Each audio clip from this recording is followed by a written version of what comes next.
ভেন্ডি রান্না কম বেশি আমরা সবাই পারি, তবে মাঝে মধ্যে যদি ভেন্ডির একটু স্বাদ বদলানো যায় তাহলে খেতে ভীষণ ভালো লাগে। তো আজকে আমি ভেন্ডি দো পেঁয়াজা শেয়ার করব। প্রথমে ভেন্ডির আগাগোড়া কেটে মাঝ বরাবর ঠিক এইভাবে 2 ভাগ করে কেটে নিয়েছি। তোমরা ভেন্ডিগুলোকে এর থেকে একটু ছোট করেও কেটে নিতে পারো। আর নিয়েছি এখানে পেঁয়াজ, এখানে বড় সাইজের 2টো পেঁয়াজ কুচি করে নিয়েছি। প্রথমে ভেন্ডির ভেতরে দেব হাফ চামচ পরিমাণে লবণ আর খুব সামান্য পরিমাণে হলুদের গুঁড়া। হাত দিয়ে ভেন্ডিগুলোকে খুব সুন্দর করে মাখিয়ে নেব যাতে ভেন্ডির ভেতরে লবণটা খুব ভালোভাবে প্রবেশ করে। তোমাদের কাছে রিকোয়েস্ট রইল, যে সকল বন্ধুরা চ্যানেলটি এখনও সাবস্ক্রাইব করোনি তারা প্লিজ চ্যানেলটি সাবস্ক্রাইব করে দিয়ে পাশের বেল আইকনটি অবশ্যই প্রেস করে রাখবে। সবগুলো ভেন্ডি এখানে লবণ মাখানো হয়ে গেছে। এখানে সরষের তেল নিয়েছি হাফ কাপ। সরষের তেলের ওপর ভেন্ডিগুলো হালকা করে একটু ফ্রাই করে নেব। খুব বেশি কড়া করে ফ্রাই করব না, হালকা আঁচে একটু ফ্রাই করে নেব। এই পর্যায়ে ভেন্ডিগুলো তেলের ওপরে হালকা ফ্রাই করে নিলে ভেন্ডিগুলো রান্না করার পর ফেটে যাবে না আর ভেন্ডির ভেতর থেকে বীজটাও বেরিয়ে যাবে না। এবার কুচি করা পেঁয়াজটাও দিয়ে দিলাম, ভেন্ডির সাথে হালকা আঁচে একটু ফ্রাই করে নেব। ভেন্ডি দো পেঁয়াজা বানাতে গেলে পেঁয়াজগুলো ঠিক এইভাবে কেটে নিতে হবে আর পাতলা হবে। অনবরত নাড়াচাড়া করে নিয়েছি। এই পর্যায়ে পেঁয়াজ আর ভেন্ডি খুব ভালোভাবে ফ্রাই করা হয়ে গেছে। এবার উঠিয়ে নিচ্ছি।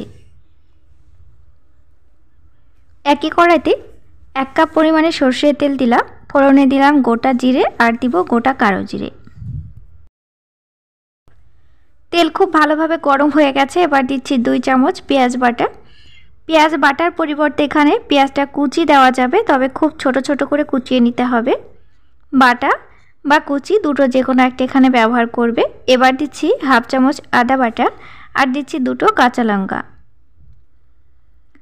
2 মিনিট একটু নাড়াচাড়া করে নেব যাতে পেঁয়াজের কাঁচা গন্ধটা চলে যায়। এবার দিচ্ছি হাফ চামচ পরিমাণে হলুদের গুঁড়া, হাফ চামচ পরিমাণে জিরা গুঁড়া, হাফ চামচ পরিমাণে লাল লঙ্কার গুঁড়া আর দেব হাফ চামচ পরিমাণে ধনিয়া গুঁড়া। সব মশলা একসাথে আবারও কষিয়ে নেব প্রায় হাতে 1 মিনিট সময় নিয়ে। সময় ধরে মশলাটা একটু কষিয়ে নিতে হবে, যেহেতু প্রত্যেকটা মশলার ভেতরে কাঁচা গন্ধ আছে। অনবরত নাড়াচাড়া করে নিয়েছি। এবার দিচ্ছি 2টো টমেটো বাটা। এই পর্যায়ে টমেটো কেটেও দেওয়া যাবে, তো আজকে আমি টমেটো বাটা ব্যবহার করলাম। টমেটো দিয়ে অনবরত নাড়াচাড়া করে আবারও কষিয়ে নেব। সবশেষে দেব 2 চামচ টক দই। মশলার উপরে দইটা দেওয়ার সময় অবশ্যই একটু ফেটিয়ে দিতে হবে, তাহলে দইটা কেটে যাবে না। অনবরত নাড়াচাড়া করে নিয়েছি। এবার ভেজে রাখা ভেন্ডিগুলো দিয়ে দেব। ফ্রাই করে রাখা ভেন্ডি দিয়ে দেব। ভেন্ডিটা দেওয়ার পর আমি কখনোই কষাবো না, হালকা হাতে একটু মশলাটা নাড়াচাড়া করে নেব। তারপর এখানে দিয়ে দেব হাফ গ্লাস মতো জল। জল এখানে খুব বেশি দেব না, গামাখা হবে। তোমরা চাইলে এর চাইতে একটু ড্রাই রাখতে পারো। ড্রাই রাখতে চাইলে 1 কাপ জল দেবে আর গামাখা তৈরি করতে চাইলে 2 কাপ জল দেবে। জল এখানে বেশি দেওয়ার প্রয়োজন নেই, ভেন্ডিটা আগে থেকে ফ্রাই করা আছে আর ভেন্ডি কাঁচাই খাওয়া যায়, ভেন্ডিটা সেদ্ধ করার কোনো প্রয়োজন নেই। এবার 2 থেকে 3 মিনিট ঢাকনা দিয়ে রেখে দেব। খুব সুন্দরভাবে গামাখা তৈরি হয়ে যাবে ভেন্ডি দো পেঁয়াজা। স্বাদ মতো লবণটা অবশ্যই দিতে হবে, ঝালটা অবশ্যই তোমরা স্বাদ বুঝে দিয়ে দেবে।